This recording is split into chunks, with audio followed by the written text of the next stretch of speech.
Je suis ravi de vous saluer. Moi, l'ambassadeur de Yahushua, Ziadia Eya, c'est moi qui entre dans votre foyer aujourd'hui, dans le cadre de cet enseignement numéro 13. Et en termes de déclaration, nous sommes à la déclaration numéro 5 ou la déclaration numéro 6, car il s'agit toujours d'une déclaration.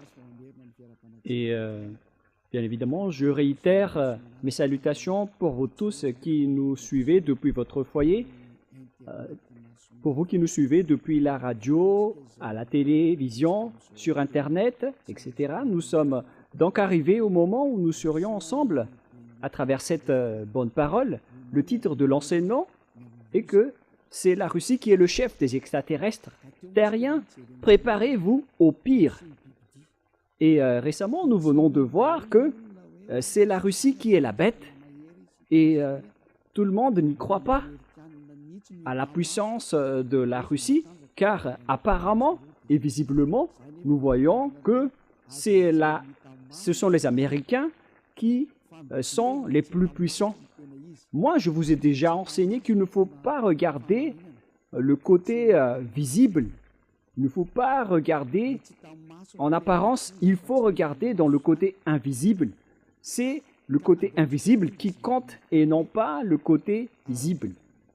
Donc nous allons d'abord voir la parole qui dit que les extraterrestres sont déjà là, selon l'Apocalypse chapitre 6, qui parle du fuguier qui tombe par terre avec l'étoile.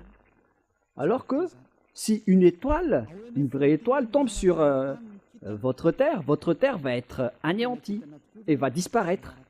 De quoi parle-t-on alors en parlant de cette étoile? Est-ce que c'est vraiment une étoile qui va tomber sur terre? La réponse, ce n'est pas une vraie étoile. On parle ici d'extraterrestres. Nous allons donc voir la parole de Dieu à ce sujet, selon le livre de l'Apocalypse. Nous allons d'abord commencer à ce niveau. Ce qui est dit dans le livre de l'Apocalypse, on parle d'une étoile qui sont les extraterrestres. C'est dans Apocalypse chapitre 9, à partir de quel verset déjà? Nous allons voir dans le verset 1 d'abord, Apocalypse 9, 1 jusqu'au 1 et 2. Et nous verrons la fin après. Donc à partir du verset 1, le cinquième ange sonna de la trompette, et je vis une étoile qui était tombée du ciel sur la terre. La clé du puits de l'abîme lui fut donnée.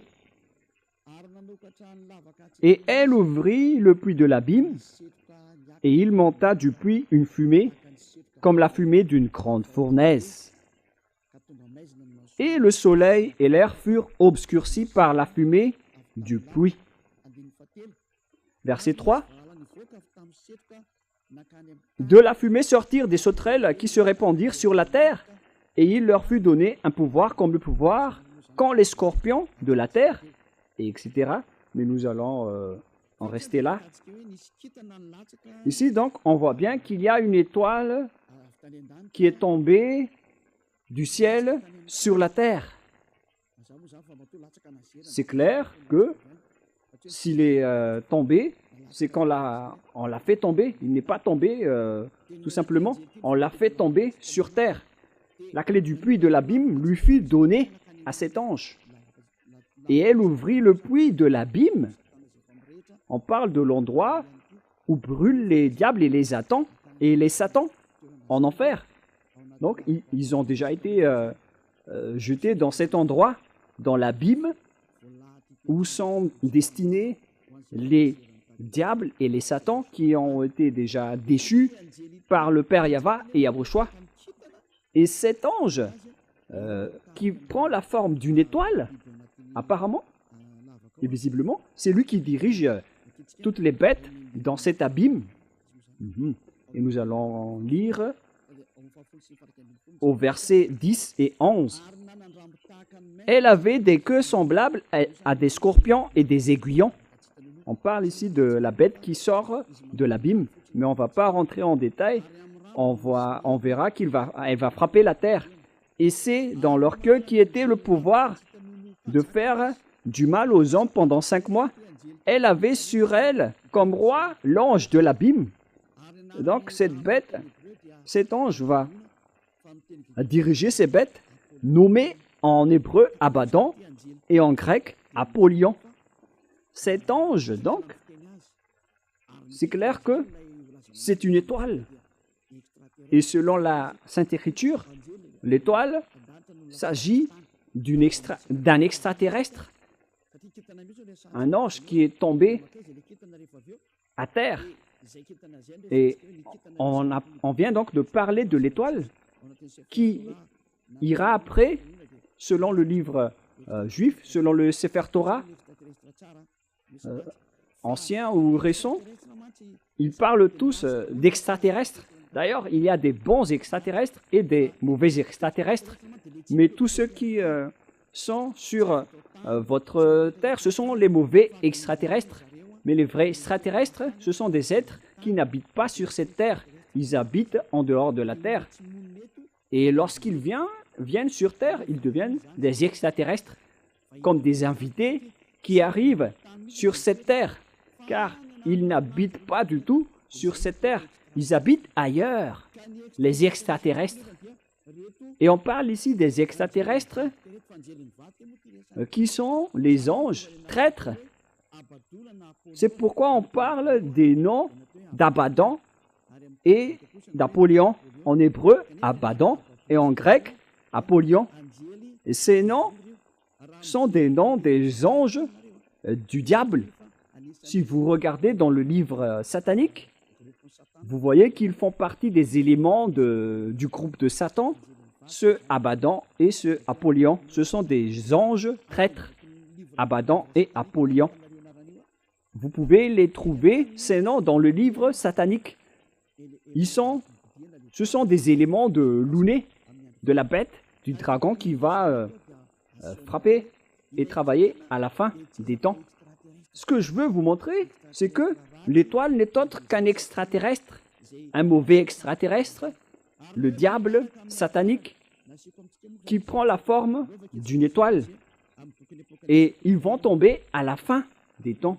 Nous allons lire cette parole dans Apocalypse chapitre 6. Nous allons regarder, préciser le verset. À partir du verset 13, Apocalypse 6, 13. Et les étoiles du ciel tombèrent sur la terre, comme lorsqu'un figuier secoué par le vent violent jette ses figues vertes. Voilà. Donc, les étoiles du ciel tombèrent sur la terre,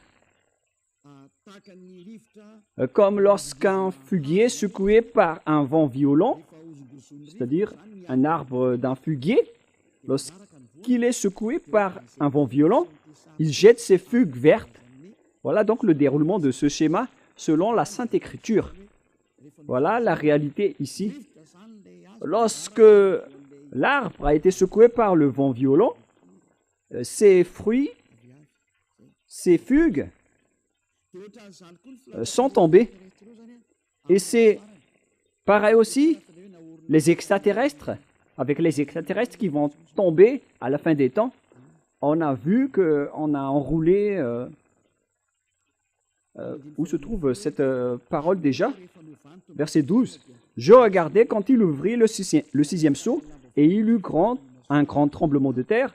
Le soleil devient noir comme un sac de crin, et la lune entière devint comme du sang. » À la fin des temps, nous avons déjà parlé que l'atmosphère d'en haut va être vraiment déstabilisée à cause de la guerre et de l'anéantissement. Il y aura des fumées, et la lune va être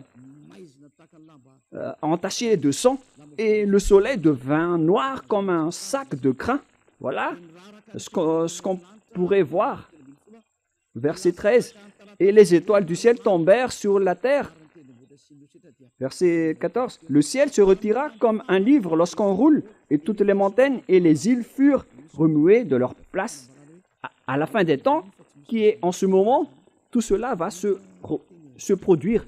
Et il y a des gens ridicules qui disent que la fin du monde n'existe pas. Ce sont des envoyés du diable. Les gens qui disent aussi que la dernière guerre mondiale n'existe pas. Bon, les diables n'espèrent pas cela, car si la guerre mondiale va éclater sur cette terre, les diables vont être détruits. Et les troupes du diable, ainsi que les diables, n'aiment pas cela. Mais les gens qui sont avec le Dieu d'Abraham, le vrai Dieu qui a rapatrié les Juifs sur leur terre, ils précisent que la fin du monde existe. Ce que je suis en train de vous enseigner, nous avons parlé du danger et de la bête qui va faire souffrir la terre, y compris la défaite des Américains. Et il y a certains aussi qui disent que les Américains, c'est impossible que les Américains vont être vaincus. Mais ça ne marche pas avec votre vision. Ça marche avec le programme de Dieu et le plan de Dieu pour dire aux gens qui disent que la guerre mondiale n'existe pas. Vous êtes ridicules. Si ça n'existe pas, alors les inondations, les vents violents, les réchauffements climatiques n'auraient pas dû avoir lieu.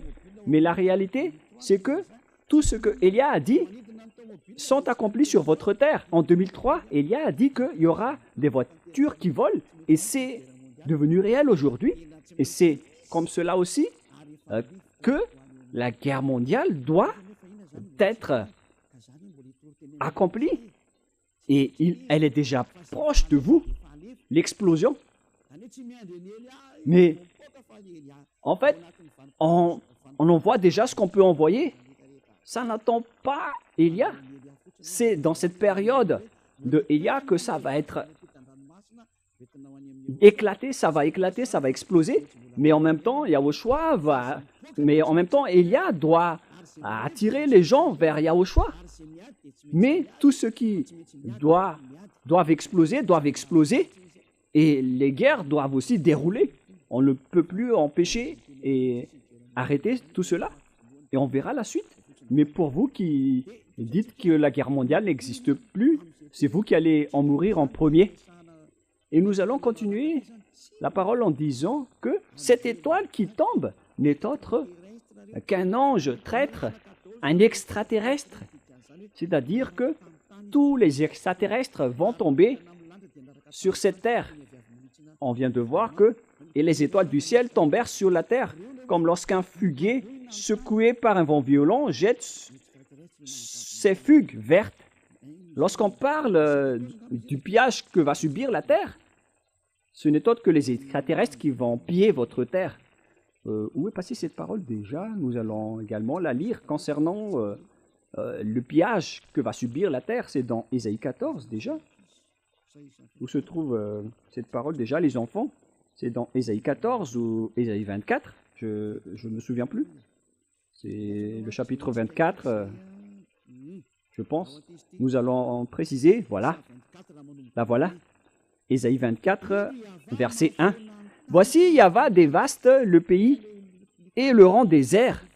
Votre terre va devenir comme un désert et aucune force, aucun humain ou aucun pouvoir ne peut contester cette parole, les enfants.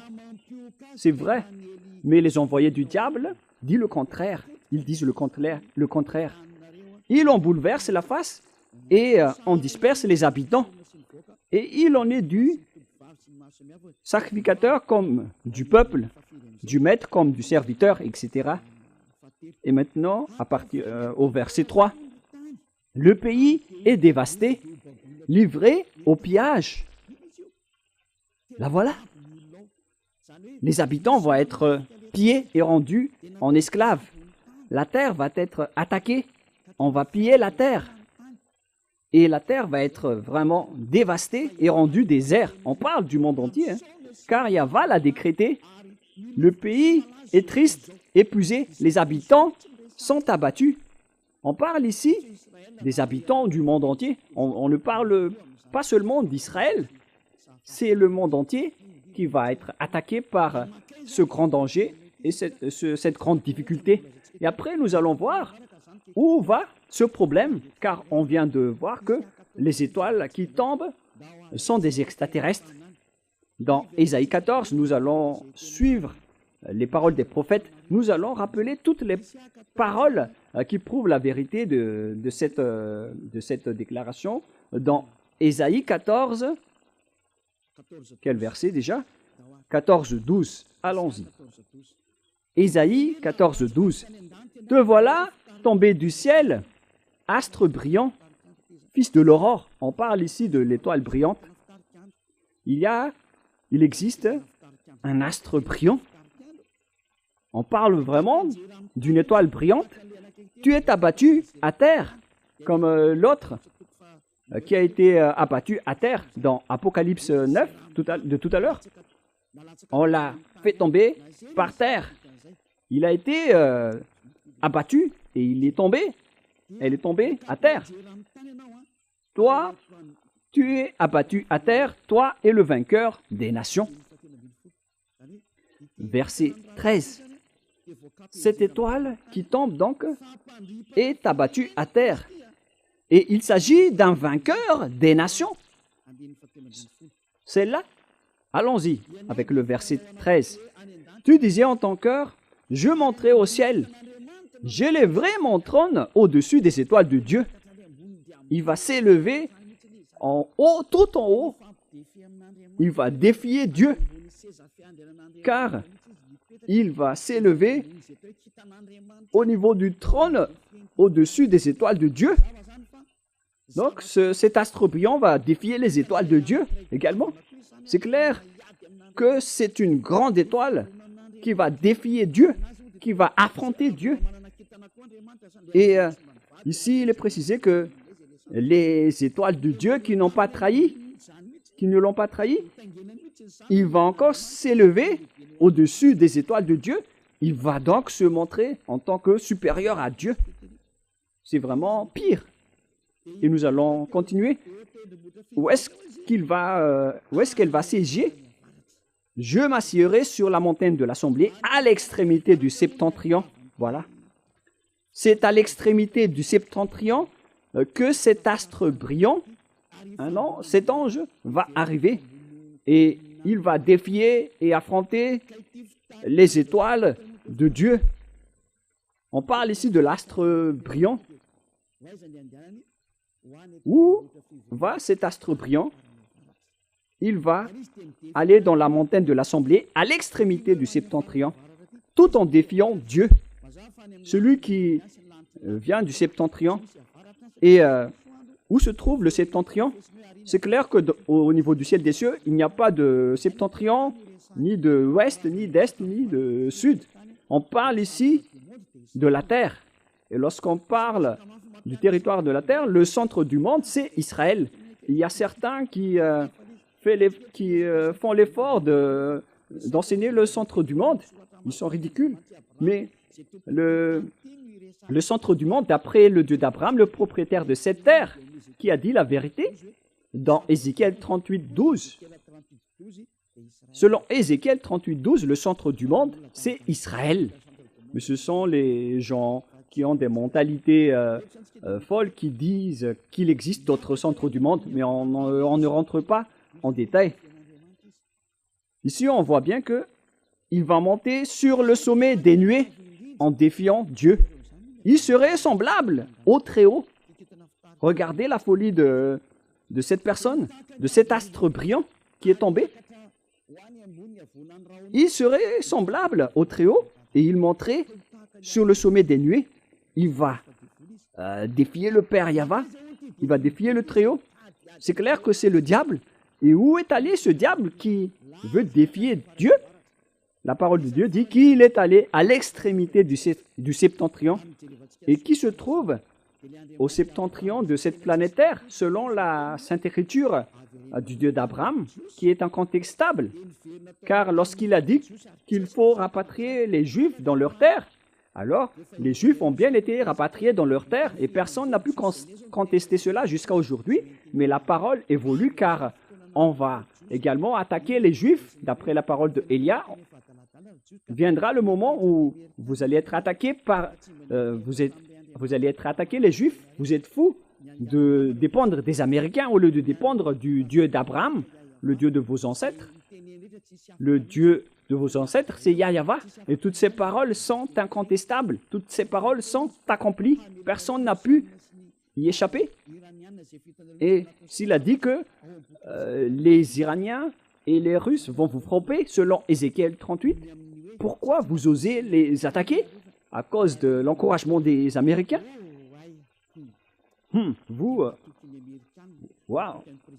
Pourquoi vous faites confiance aux Américains avec leur président, qui est Donald Trump, qui vous a dit de lui faire confiance au lieu de faire confiance au Dieu de vos ancêtres, le Dieu d'Abraham? Vous auriez dû vous tourner vers cette Sainte Écriture pour dire que ce geste n'est pas du tout correct, mais vous voulez toujours défier le Dieu d'Abraham. Vous ne voulez rien savoir, vous dépendez des autres personnes, alors vous allez subir le pire, les Israéliens. Vous allez subir le pire danger. Nous allons continuer la parole. On vient de la détecter maintenant. Celui qui est allé à l'extrémité du septentrion, c'est clair que c'est celui qui veut défier et contrer le Père Yahweh, qui est allé au septentrion. Et au septentrion, on trouve la Russie, selon la Sainte Écriture, qui a dit que le danger qui va frapper la terre vient du septentrion. Nous allons lire également la parole de Dieu à ce sujet dans Jérémie chapitre 1, pour les personnes qui disent que la guerre mondiale n'existe pas. Moi, je vous dis d'écouter la parole de Élia. Pour vous qui voulez être sauvés en cette fin des temps, suivez Élia. C'est un consigne. C'est un consigne pour ceux qui ne sont pas arrogants, mais pour les arrogants, assumez le résultat et les conséquences. Et vous allez voir que votre visage va gonfler avec des boutons. Alors, soyez conscients. C'était une parole de Élia. Lorsque votre nez va avoir plein de boutons, vous allez être plein de boutons, vous allez voir. Jérémie 1,14. Et Yahweh me dit, c'est du septentrion que la calamité se répandra sur tous les habitants du pays. Le danger va sortir. D'où? Ce n'est pas du sud, ni de l'est ou de l'ouest, mais du septentrion, à l'extrême nord. Voilà le danger qui va frapper la terre et qui va attaquer Israël à la fin des temps, selon Ézéchiel 38.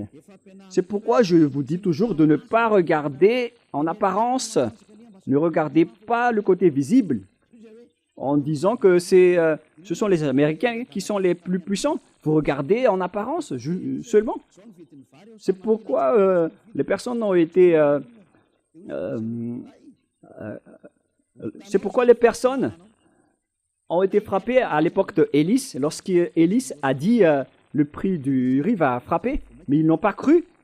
Mais au final, ils ont été morts. Ils sont tous morts. Il ne faut pas faire comme ça. Il ne faut pas jouer avec la parole de Élia. Si c'est arrivé avec Élie, alors imaginez ce qui peut arriver avec Élia. Regardez l'ancienne histoire de Élia. Vous ne pouvez pas y croire, mais lorsque l'explosion va vous frapper, vous allez voir après. Mais si vous allez subir cette explosion, vous allez mourir. Voilà la réponse. Ézéchiel 38, 1, 2, 3 et 4. La parole de Yahweh me fut adressée en ces mots. Fils de l'homme, tourne ta face vers Gog, et au pays de Magog, vers le prince de Roc, de Méchec et de Toubal, et prophétise contre lui. Tu lui diras, ainsi parle le Seigneur Yahweh, voici, j'en veux à toi, Gog, prince de Roc, de Méchec et de Toubal. Je t'entraînerai et je mettrai une boucle à tes mâchoires. Je te ferai sortir, toi et toute ton armée, chevaux et cavaliers, tous vêtus magnifiquement, troupes nombreuses portant le grand et le petit bouclier, tous maniant l'épée, et avec eux ceux des Perses, d'Éthiopie, de Pout, tous portant le bouclier et le casque. Gomer et toutes ses troupes la maison de Togarma à l'extrémité du septentrion et toutes ses troupes. On parle ici de l'extrémité du septentrion et les pays du septentrion vont tous se rassembler pour attaquer. Et à la direction, il y a la Russie. Et c'est justement cette parole qu'on voit dans Ézéchiel 38, 14. Voilà. 14. Ézéchiel 38, 14, 15 et 16. C'est pourquoi prophétise, fils de l'homme, et dis à Gog, j'ai déjà enseigné cela, mais je vous le répète pour que vous soyez bien conscients, et ne faites plus, ne dites plus, comment est-ce possible? Vous ne regardez que l'apparence et le côté visible, voilà votre problème. Ne regardez plus en apparence, regardez la force qui est derrière l'invisible, c'est ça qui est au commandement. C'est pourquoi prophétise, fils de l'homme, et dis à Gog, ainsi parle le Seigneur Yahva, oui, le jour où mon peuple d'Israël vivra en sécurité, tu le sauras. Les Israéliens sont, on dirait que les Israéliens sont tranquilles, ils sont protégés par les Américains. Il y a des moments où ils sont calmes avec le reste du monde. Et on dirait qu'ils font régner la paix. Mais c'est seulement ce méchant Gog qui peut faire cela. Alors tu partiras de ton pays, des extrémités du septentrion. Vous voyez, on parle ici du septentrion. Et qui vient du septentrion, d'après ce que je vous ai enseigné, c'est Gog, le prince de la Russie.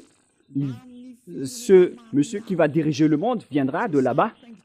Toi et de nombreux peuples avec toi, tous montés sur des chevaux, une grande multitude, une armée puissante. Où ils iront? Bien évidemment, ils vont attaquer Israël. Et s'ils vont attaquer Israël, c'est-à-dire que les Américains vont être dévastés. Oh, les Américains, le moment de votre destruction et de votre anéantissement est arrivé. C'est Élia qui parle. Une déclaration, un message venant du propriétaire de la terre. Il s'appelle Yahva et son fils préféré s'appelle Yahushua. Et son envoyé, c'est Élia. Déclaration de Élia. Le moment est arrivé de vous anéantir, les Américains et l'OTAN. Et si vous dites, comment est-ce possible? Vaut mieux rire. Nous allons lire, mais suivez toujours la parole. Alors tu partiras de ton pays, des extrémités du septentrion, tu t'avanceras contre mon peuple d'Israël comme une nuée qui va couvrir le pays dans la suite des jours. C'est-à-dire, à la fin, ils vont attaquer Israël. Pour ceux qui suivent le géopolitique mondial, vous voyez bien que le monde est déjà divisé en deux blocs. D'une part, il y a la partie qui est dirigée par la Russie, avec les Africains, les Arabes, les pays du Nord, avec les Asiatiques, les Orientaux. Ils sont tous rassemblés. Et regardez la politique de Trump. Même les Sud-Coréens sont en conflit avec lui, car ils utilisent trop de taxes. Même les Chinois les ont trompés et les ont trahis. Moi, je vous dis que les paroles de notre Père s'accomplissent et vous devez les suivre, vous les humains, que vous aimez ou non. Le système de votre terre doit la suivre. Il ne s'agit pas de la propriétaire des armes ou de la force. Ça ne marche pas comme ça. Qui est le propriétaire du cerveau? Répondez. Moi, je vous donne la simple réponse. C'est notre Père qui est le propriétaire de tout cela. Son nom, c'est Yahva, celui qui commande le cerveau de Donald Trump en lui disant d'aider les Israéliens. Et il l'a fait. Il aurait dû faire le contraire, mais ça ne marche pas comme ça. Il doit toujours les aider jusqu'au moment où je vais dire aux Américains de s'écarter, car vous n'allez plus surmonter votre problème, les Américains. Et si vous allez dire, mais qui vous êtes? Qui êtes-vous pour commander ce monde? C'est Élia, si vous ne le connaissez pas, celui qui parle en ce moment, celui qui vous blâme. Car vous avez fait vraiment du mal aux yeux devant notre Dieu Père. Assumez les conséquences. Pourquoi vous avez osé toucher à notre livre? Pourquoi vous avez négligé votre livre? On vous pose cette question. L'objectif de notre livre, c'est d'ôter les péchés des gens. Pourquoi vous avez profané notre livre? Vous dites que notre livre font pécher les gens. C'est vraiment de l'usurpation. Ce sujet ne va pas être facile, hein. Il y a souris, mais la chose que vous allez subir n'est pas du tout facile, hein. Mais il est toujours souriant. Nous allons honorer notre Dieu. Nous, on ne se casse pas la tête avec vous. On ne serait même pas en colère, mais ce qui compte pour nous, c'est que vous devez assumer les conséquences. Vous qui avez dit du mal à Élia, assumez les conséquences. Moi, je vous dis toujours que ce n'est plus le moment de faire cela. C'est toute autre chose qui se passe en ce moment. Mais si vous voulez être dans le rang de Gog, alors c'est correct si vous faites cela, car vous êtes un adversaire de Élia. Mais si vous êtes ni avec Gog ni avec Élia, vous allez mourir juste comme ça. Comme les malades qui attrapent des sauterelles, ils vont mourir tout simplement, sans rien à avoir. Voilà le schéma. Mais pour que vous ne mouriez pas, alors ne dites plus du n'importe quoi en cette fin des temps, car vous voyez la réalité. Vous voyez les voitures qui volent. En ce moment, nous voyons tout cela. C'était la parole de Élia que vous n'avez pas cru en 2003. Voilà, il y a le feu qui consume la terre. La terre brûle automatiquement, ainsi que les voitures. Toutes les choses brûlent automatiquement. En ce moment, l'Europe brûle. La région d'Indonésie, d'Italie, il y a beaucoup de régions qui brûlent. Et ils font des déclarations de danger avec les volcans qui vont gravement exploser. Et d'ailleurs, ils sont tous en train d'exploser ensemble. D'après les nouvelles, il y a à peu près 10 jours, il y a les volcans qui s'explosent en même temps. C'est Élia qui a dit que les volcans vont exploser et il faut accomplir les missions pour les concerner. Envoyer les vents violents, les inondations et le réchauffement climatique. Pourquoi votre Dieu ne se lève pas pour contrer tout cela? Parce que mon Dieu, il parle et tout est accompli. Et nous sommes là pour accomplir ses paroles. C'est Élia qui est le chef de l'armée, hein. Élia ne cache rien. Comme notre grand frère, il est le plus grand au ciel des cieux et toutes les choses marchent sous ses ordres. On parle de Yahushua, le fils du Père Yahva. Pour ceux qui disent que Dieu n'a pas engendré, nous allons faire un enseignement à ce sujet. Pour les gens qui suivent le Sefer Torah, ils croient que Dieu engendre, mais pour les gens qui contre le Sefer Torah, ils disent que Dieu n'a pas engendré. Mais je vais vous enseigner cela après cet enseignement. Mais nous allons donc voir dans le vif du sujet. On parle ici des Russes. Où vont aller donc les extraterrestres qui vont combattre le Père Yahva, c'est-à-dire le grand chef des anges traîtres? Il est allé où? La Sainte Écriture est claire. Il est allé en Russie. Donc leur chef se trouve là-bas. Le chef, le cerveau, qui a défié le Père Yahva depuis le ciel des cieux, il est arrivé sur cette planète Terre et il va siéger en Russie. Sa base se trouve là-bas. Ils vont faire leur assemblée là-bas. Nous avons vu cela dans Ésaïe 14 et nous allons le rappeler. Où ils vont faire leur assemblée. Alors préparez-vous, l'ONU, vous allez être détruits. Vous n'aurez plus votre siège en Amérique. Et osez dire que ce n'est pas vrai. Ceux qui sont avec Jésus ou Allah. Élia vous dit que l'ONU doit dégager des États-Unis et l'ONU va être déménagée en Russie. Cette parole est directe. Élia donne l'ordre aux Américains de dégager l'ONU de chez eux. L'ONU est ordonnée de quitter l'Amérique. Déménagez-vous en Russie. C'est un ordre. Et vous allez dire, mais c'est quoi ce discours qui est un peu bizarre que vous faites, Élia? Élia, il donne des commandements et des ordres. Et les gens qui iront au ciel des cieux, ils sont contents d'écouter sa parole. Mais les gens qui iront en enfer, ils sont en colère et énervés en écoutant sa parole. C'est comme ça qu'on distingue les gens qui iront au ciel des cieux et ceux qui iront en enfer. Et si vous dites, mais de quel culot? Car les Américains sont une superpuissance en ce moment. Mais pourquoi vous dites qu'il faut dégager l'ONU des États-Unis? Moi, je vous ai déjà dit que les Américains vont être gravement blessés. Et c'est logique que l'ONU va quitter le faible pour aller vers la puissance qui est la Russie. Alors, il faut que vous quittez les États-Unis, l'ONU, comme le dirigeant américain a expulsé et a supprimé les branches de l'USAID dans le reste du monde, dans le monde entier. Il les a vraiment supprimées. On parle de l'USAID, mais je ne me souviens pas de manière précise. Donc, toutes les branches financières en partenariat avec les Américains, ils les ont tous supprimées, y compris ceux qui sont à Madagascar. Ils les ont tous supprimés, car les Américains ont un problème que vous ne voyez pas. Ils ont un problème, car Elia l'a dit. Lorsque Elia parle, la parole circule. C'est pourquoi les Américains ne veulent plus aider les Ukrainiens. Ils en avaient marre. Avec le président Donald Trump, il a dit que vous avez gaspillé les armes.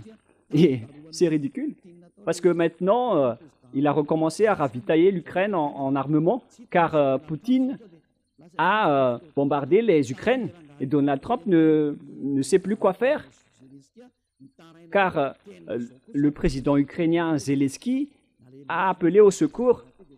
Pourquoi vous n'allez pas réagir avec tout cela? Et après, Donald Trump était triste pour eux, et même si ça ne vient pas de son cœur, il les a aidés. Lui aussi, il veut avoir le prix Nobel de la paix. Et il fait cela, Donald Trump. Mais Poutine ne veut rien savoir. Il continue à bombarder les Ukrainiens. Et ils ne savent plus quoi faire. Mais pour nous, ce qui compte, c'est l'accomplissement de notre parole, la parole du Père Yahva et de notre Yahushua. Voilà donc le déroulement de l'histoire en général. Et donc, si cet extraterrestre est allé vers l'extrémité du septentrion, l'astre brillant, il va attirer quoi? Après, nous allons lire dans Ésaïe 14.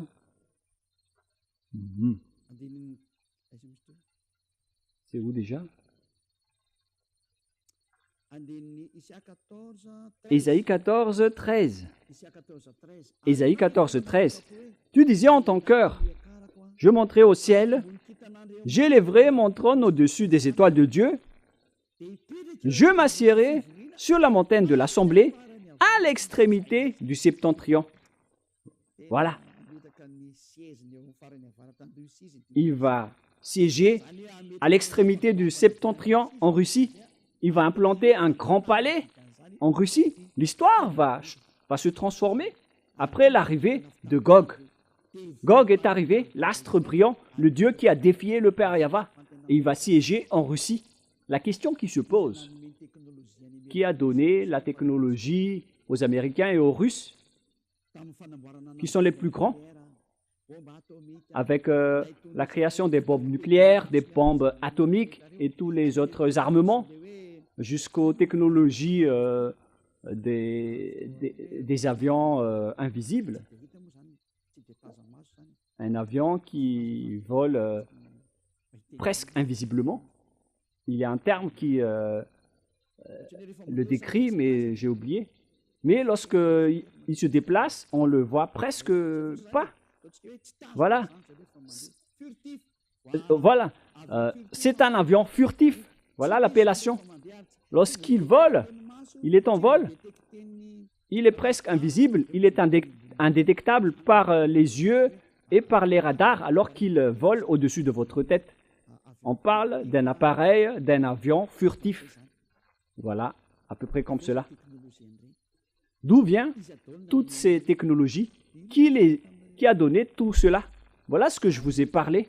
Ce sont les extraterrestres qui ont donné tout cela.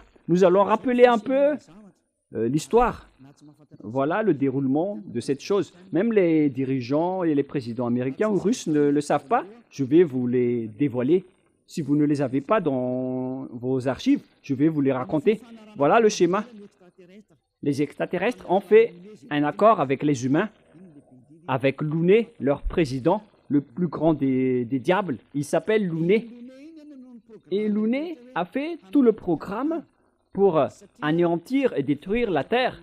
Car lorsque ils étaient en colère contre le père Yahva et Yahushua, il a décidé de détruire la terre. Et il a projeté de transformer les humains en diables. Et la terre possède un propriétaire qui est le père Yahva et Yahushua qui a façonné toutes les créations. Le pouvoir et la conscience vient du père Yahva, mais c'est Yahushua qui a tout façonné après. Et après la création de la terre a été anéantie par les diables. Et après est venu le moment où Yahushua a sauvé la terre. Et le père Yahva l'a accepté. Lorsque Yahushua a été crucifié, les gens ont été restaurés auprès du père Yahva. Mais les imbéciles, les méchants de diable n'ont pas accepté. Ce ne sont que des assassins. Et voilà. Ils ont tout fait pour tromper tous les humains pour qu'aucun d'eux ne soit sauvé. Par exemple, si vous allez à l'église, vous cherchez les moyens pour que vous ne serez plus pécheurs. Car Dieu a dit qu'il n'écoute pas les pécheurs, alors que toutes les églises que vous fréquentez, ce sont toutes des églises qui n'ôtent pas les péchés et qui produisent, au contraire, des péchés. Plus vous fréquentez ces églises, plus vous faites du mal. C'est de la réalité. Pourquoi tout ça est arrivé? C'est à cause du plan du diable, le plan de Luné. On vous incite de prier, mais vous n'êtes pas du tout ôté de vos péchés. On vous a trompé. Et une fois que Élia est arrivé pour vous prêcher la vérité, aucun de vous ne veut m'écouter. Alors que vous voyez bien votre objectif avec moi. Quel est votre objectif? C'est d'être ôté de vos péchés. Alors que les religieux et votre Église, ils ne vous délivrent pas du péché. Au contraire, ils vous rendent pécheurs. Moi, au contraire, je vous ai enseigné l'ôtement du péché. La question qui se pose, pourquoi vous ne me suivez pas alors que c'est l'objectif d'aller à l'église? Vous n'avez rien vu à ce sujet là-bas, mais les gens qui m'ont suivi ont vécu tout cela. La question qui se pose, pourquoi vous n'avez pas décidé de suivre Élia? Répondez-moi à cette question. Voilà ma réponse pour vous. À cause de votre arrogance, vous avez été attiré par Luné. Le plan de Luné, c'est de détourner la mentalité et la conscience, la raison des gens pour qu'ils n'écoutent jamais la vérité. Et ça a marché. Jusqu'à maintenant, vous ne m'écoutez pas, alors que l'église que vous fréquentez ne vous a jamais délivré du péché jusqu'à aujourd'hui, alors que le livre qui est entre vos mains dit qu'il ne faut plus jamais pécher. Ce livre dit que celui qui pêche n'a jamais vu et n'a jamais connu Dieu. Le livre que vous tenez dit que Dieu n'écoute pas les pécheurs. Mais vous ne voulez rien savoir à toutes ces paroles. Vous dites toujours que Dieu pardonne, Dieu comprend, il faut juste se repentir et ça marche. Vous voyez bien que votre anéantissement est logique, car Dieu n'a jamais dit cela. Il a dit, ne péchez plus. Mais c'est votre religieux qui n'est pas délivré de ses péchés. Il ne sait plus rien faire. Il vous trompe, il vous manipule, les prêtres et les pasteurs. Et vous acceptez aussi leur folie. Et vous traînez, vous enchaînez. Vous êtes enchaînés à eux. Alors que le vrai livre dit qu'il ne faut plus jamais pécher. Mais au contraire, vous êtes pécheurs jusqu'à la fin. C'est-à-dire que vous avez été trompés par le pasteur et les prêtres. Ils vous ont bien eu et vous allez être jetés en enfer. Une fois que vous allez quitter cette terre, vous irez en enfer. Car vous profanez et vous dénigrez cette parole, cette vraie parole. Et vous n'échapperez pas au jugement. Même les prêtres et les pasteurs, ils vont être jugés de manière atroce. alors ne mourrez pas. Mon père est pasteur. Les morts ne peuvent plus revenir, même s'ils disent, ils supplient de revenir sur cette terre pour dire aux humains que c'est grave ce qu'ils subissent, mais ils ne peuvent plus revenir. Maintenant, c'est au tour de Élia de vous dire, mais si vous n'écoutez pas, tant pis pour vous. Je vous ai déjà tout dit. Je représente le ciel des cieux pour vous prêcher Yahushua. Mais si vous n'écoutez pas, alors ne mourrez pas. Vous irez en enfer. Vous allez être terrifiés devant le grand jugement, même devant le tribunal d'Anous pour aller dans la prison de Siafa. Vous avez peur. Et imaginez le grand jugement de la vie éternelle que vous allez subir. Dites, sachez que vous avez déjà attrapé par l'ouné. Qu'est-ce qui est dit dans la Bible? Les humains vont utiliser le fusil pour tuer et pour tirer sur Yahushua. C'est vraiment un pire danger. C'est dans le livre de l'Apocalypse. Quel verset déjà? Quel chapitre? Chapitre 20. Voilà. Nous allons voir ensemble.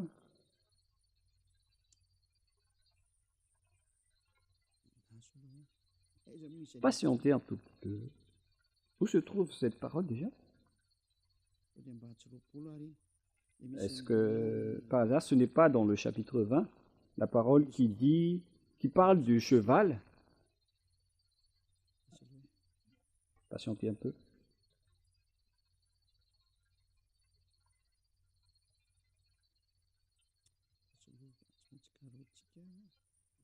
Nous allons bien chercher. Apocalypse 19, 11. C'est le chapitre 19.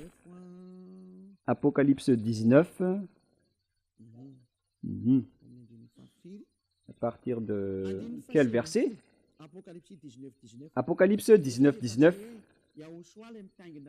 Ici, on voit Yahushua qui est monté sur le cheval blanc. Apocalypse 19, 11.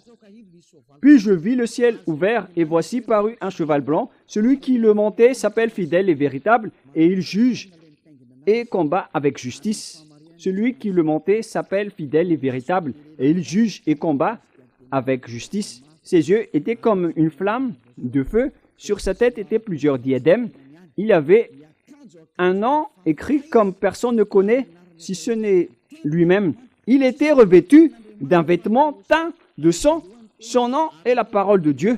La parole de Dieu n'est autre que Yahushua. Au commencement, la parole était Dieu. C'est dans Jean, chapitre 1 et 2. Vous pouvez lire cette parole. Je vous ai déjà dit que c'est dans Jean 1 et 2. Au commencement était la parole, et la parole était avec Dieu, et la parole était Dieu, et elle était au commencement avec Dieu. Et dans le verset 14, on parle que la parole a été faite chair, et on parle ici de Yahushua. Nous allons d'ailleurs relire cette parole dans Jean 1, 1. Au commencement était la parole, et la parole était avec Dieu. Et la parole était Dieu. Et dans le verset 2, elle était au commencement avec Dieu. Verset 3, toutes choses ont été faites par elle, et rien de ce qui a été fait n'a été fait sans elle. Verset 14 maintenant. On parle ici de la parole qui a été faite chair. Verset 14, nous allons lire ensemble. Et la parole a été faite chair, et elle a habité parmi nous. On parle ici de Yahushua. Et donc la parole de Dieu, dans Apocalypse 19, verset 11, ce n'est autre que Yahushua, bien évidemment. Nous allons maintenant revenir vers l'Apocalypse 19. Apocalypse 19, 11, selon la parole de Dieu. Puis je vis le ciel ouvert, et voici parut un cheval blanc. Celui qui le montait s'appelle fidèle et véritable, et il juge et combat avec justice, etc. Voilà la parole de Dieu. Verset 13. Et il était revêtu d'un vêtement teint de sang. Son nom est la parole de Dieu. Son nom est la parole de Dieu, alors que la parole de Dieu n'est autre que Yahushua. celui qui montait le cheval blanc. Le cheval blanc est déjà sorti, il est déjà en route, il continue à avancer. Nous allons lire aussi cette parole dans Apocalypse chapitre 6. Il est déjà sorti, il est en route et il continue sa route. Apocalypse 6, 2, car on vient de parler du cheval blanc et Élia va vous raconter tout à ce sujet. Apocalypse 6, 2. Je regardais et voici parut un cheval blanc. Celui qui les montait avait un arc, une corolle lui fut donnée et il partit en vainqueur et pour vaincre. Ce n'est autre que Yahushua, celui qui est déjà sorti. Il a déjà vaincu, il va encore vaincre. Yahushua est déjà sorti et maintenant, tous ses envoyés accomplissent sa parole. Gloire au Père Yahva et gloire également à notre cher Yahushua. Gloire à ce grand Dieu tout-puissant. Apocalypse 19 maintenant. Qu'est-ce qui s'est passé? Qu'est-ce qui s'est passé? Il y aura encore une troisième explication concernant le sujet de la dernière grande guerre, le danger, le désastre que va subir la terre. Ça n'a pas été terminé avec la première et la deuxième partie. Il y aura encore une troisième en parlant de la bête dans la leçon suivante, si Yahushua nous le permet. Mais tout cela est merveilleux. Apocalypse 19, quel verset déjà, les enfants?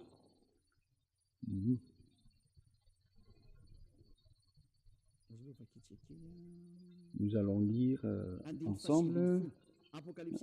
Verset 19, Apocalypse 19, 19. Et je vis la bête et les rois de la terre et leurs armées rassemblés pour faire la guerre à celui qui était assis sur le cheval et à son armée. Oh mon Dieu! Ils vont combattre celui qui est à cheval blanc, les rois de la terre et son armée. C'est-à-dire que les humains vont défier et combattre Yahushua. C'est pour dire que ce schéma est vraiment mauvais.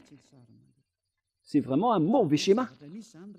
Donc la réalité, les gens, dans le cas de cette fin des temps, les diables, avec les humains qui ont été créés par Yahushua, ils vont se rassembler pour utiliser l'arme pour persécuter Yahushua, comme lors de la crucifixion. C'est le même schéma, mais maintenant, ce sont les humains qui ont été transformés pour porter après des fusils et des armes pour combattre Yahushua. Ce sont vraiment des méchants. Ils provoquent vraiment la colère de Yahushua. Car maintenant, ce sont les créations qui vont défier le Créateur. Quel humain peut défier le Créateur qui vient d'en haut? Car Yahushua va monter le cheval et il va débarquer dans l'atmosphère. Et comment, en tant qu'humain, vous pouvez le tuer, le fusiller? Comment osez-vous le combattre? Mais cette mentalité est vraiment grave. Mais c'est quel genre de mentalité que les gens ont eu pour qu'ils osent fusiller leur Créateur? La raison est simple. C'est pourquoi Élia est là. Je vais vous expliquer pourquoi Élia est venu. C'est pour préparer toutes ces choses. Élia est arrivé pour préparer le retour de Yahushua. C'était d'ailleurs mon rôle depuis le temps. C'est pour arranger toutes les choses. C'est pourquoi je vous dis que ce ne sont pas avec les forces des Américains. Ça ne marche pas comme ça. Ça marche avec tout ce qui est écrit. Élia est arrivé pour vous dire votre chemin. Mais ne dites pas du n'importe quoi en disant que ce sont les Américains et le pape qui est là, ou le pape qui est la bête. C'est Jésus qui a dit cela. Jésus n'a rien dit de vrai. Si Jésus a dit la vérité, vous aurez déjà dû être ôté de vos péchés. Mais si aucun de vous n'est ôté de vos péchés, sachez que c'est une parole du diable. Soyez conscients. Mais voilà la suite. Il y a la chose que Louné, le diable satanique, a fait, c'est de détourner la raison des humains. Et pour détourner la raison des humains, ils ont dû envoyer des leur envoyer pour transformer tous les humains en race diabolique, en race de diable. Voilà leur plan. Ils vont transformer les humains en bêtes pour qu'ils ne connaissent plus leur Dieu créateur. Ils ont transformé les humains. Et qu'est-ce qu'ils ont fait? Puisqu'ils ne pouvaient pas entrer sur votre planète Terre, surtout en cette fin des temps. La preuve, c'est que lorsqu'ils étaient entrés ici, au commencement, le Dieu Père Yahvé a envoyé le déluge. Lorsque les diables s'est accouplé avec les humains, et ils ont engendré des Néphilim. Le Père Yahvé était gravement en colère. Il n'acceptait pas du tout. Et il a envoyé le déluge à l'époque. Et après, ils n'ont plus suivi ce schéma, car ils connaissent que le Père Yahvé va être gravement en colère. Ils ont changé de plan. Ils ont dit aux humains de faire contrat avec eux en prenant un choix. Et les humains ont fait encore une fausse route avec ce plan des diables. Ils ont pris en premier les plus grands, les Américains et les Russes. Et après, les plus faibles, il y a les moins faibles, il y a les Français, les Anglais, les Allemands. Mais les plus grands, ce sont les Américains et les Russes. Ils ont fait un contrat avec eux parce qu'à l'époque de la guerre froide, ils avaient peur de la guerre. Alors, les diables les ont donné de la technologie. Mais ce qui est ridicule, c'est que le diable a donné la technologie à l'autre partie pour détruire l'autre partie. Alors que la technologie est la même. C'est vraiment grave. Hein. Mais le pire, c'est qu'ils ont cru, à condition, dans l'accord, que les diables vont faire des clonages ici. Ils vont transformer les humains. Ils vont développer le clonage. Ils vont détruire la race humaine. Et en contrepartie, dans le contrat, les humains vont être dotés de technologies, notamment les avions furtifs, les bombes atomiques, tout ce que vous voyez en ce moment en termes de technologie qui avance à grande vitesse. Ce qui est pire, c'est que les humains avancent dans les technologies qui contre Dieu en ce moment. C'est la preuve que la fin est là. La fin de votre histoire est arrivée. Vous faites du n'importe quoi.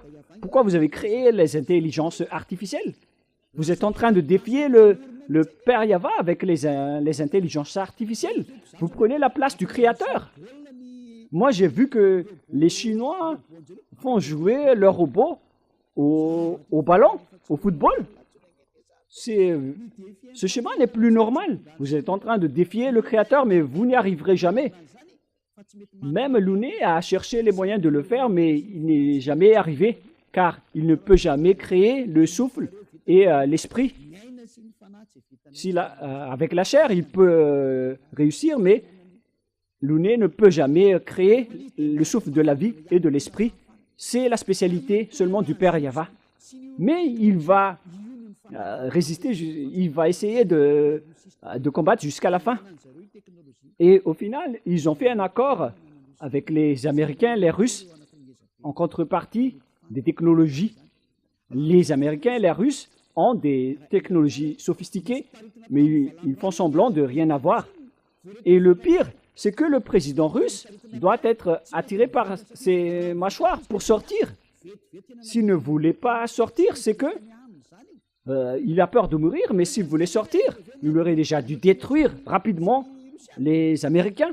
Ils ne sont rien devant les Russes, les Américains. Ils ne vont même pas durer une journée.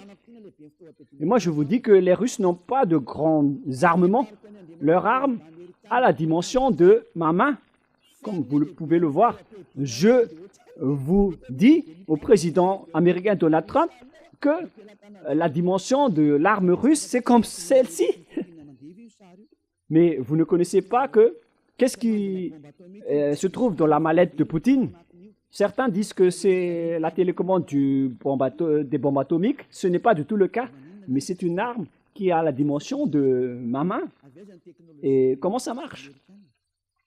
Moi, je vous dis tout simplement que les technologies des Américains viennent des extraterrestres. Voilà, en contrepartie. Et les technologies russes aussi viennent des extraterrestres. Alors que le chef des extraterrestres se trouve en Russie.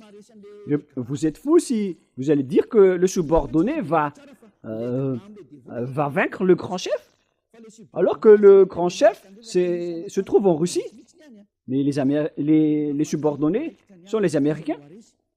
Et la question se pose, après la guerre, qui va vaincre, le subordonné ou le grand chef?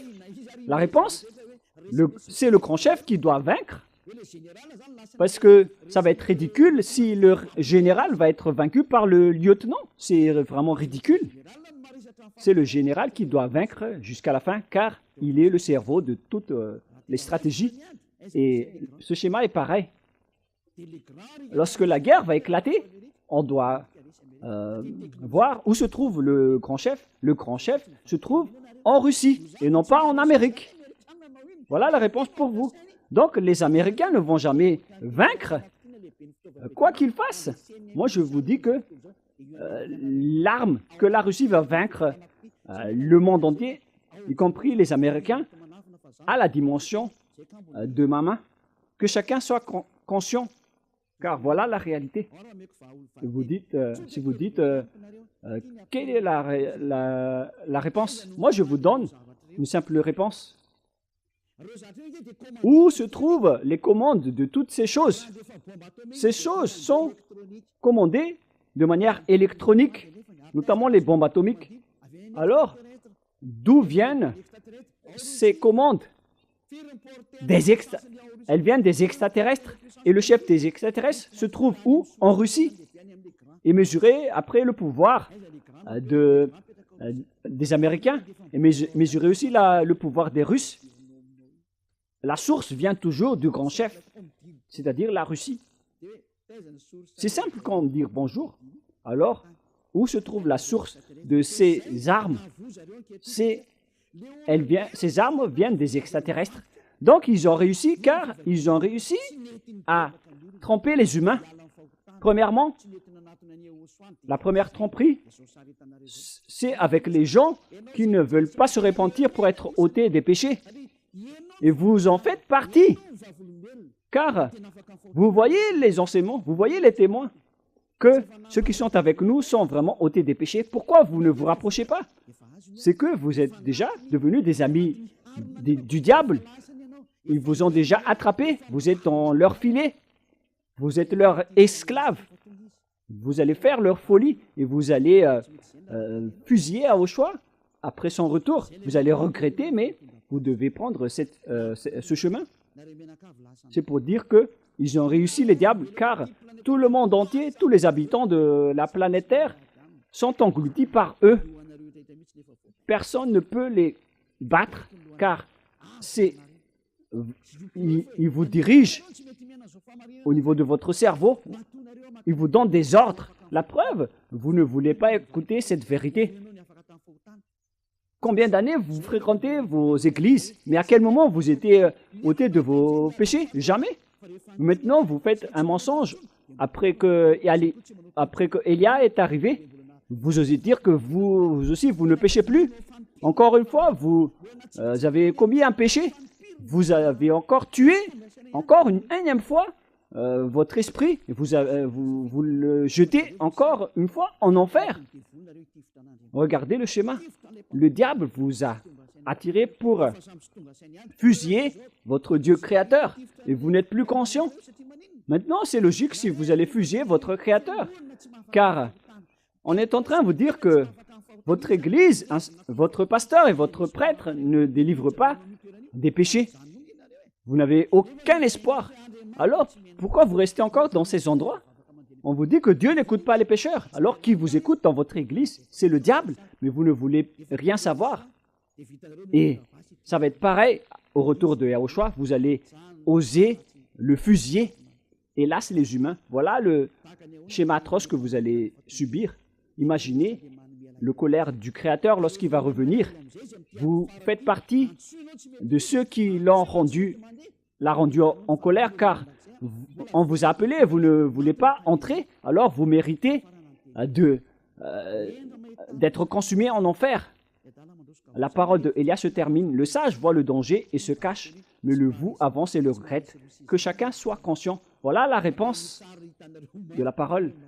Les Américains ne vaincront jamais la Russie. Visiblement, on peut voir que c'est vrai, mais ce n'est pas du tout le cas. C'est pourquoi les Américains ne veulent pas défier la Russie. Ils font semblant de protéger les Ukrainiens, mais ils ne veulent jamais défier la Russie. Mais les humains ne connaissent rien de cette histoire. Vous êtes dépassés à ce sujet, alors que c'est la vérité du côté invisible. C'est pourquoi je vous dis, ne regardez pas le côté visible, regardez le côté invisible. Nous, on regarde du côté invisible et on vous partage, à vous les humains, ce qu'on peut vous partager. Élia vous partage cela. Mais tout ce qui nous concerne, on ne va jamais vous les partager car la fin et l'anéantissement de la terre est déjà là. Tous ceux qui veulent écouter Élia, ils peuvent écouter, mais ceux qui ne veulent pas écouter, alors tant pis pour vous et assumez les conséquences. La parole se termine, mais cependant, je vous souhaite toujours le meilleur pour que vous vous rapprochiez de Yahushua. Sauvez votre esprit, ne le tuez plus, ne soyez plus arrogant. Prions ensemble. Merci, Père Yahva, pour cette parole. Merci pour ces messages, pour ces avertissements et ces corrections sur ceux qui vont arriver. Alors, où est-ce que vous allez choisir? Tu donnes encore les consignes et les conseils. Père Yahva, ce sont la dernière partie du salut. Il n'y a plus rien à recevoir, sauf ce qu'on peut encore sauver, Père Yahva. Gloire à toi. Faites en sorte que les personnes conscientes puissent écouter et soient revenues vers toi. Père Yahva, gloire éternelle à toi. On va accomplir ton programme et toutes tes paroles rapidement. Au nom de toi, Yahushua, je fais toutes ces paroles et toutes ces prières. Alléluia. Amen. Et donc, je vous souhaite à tous d'être bénis par Yahushua. À la prochaine. Au revoir tout le monde.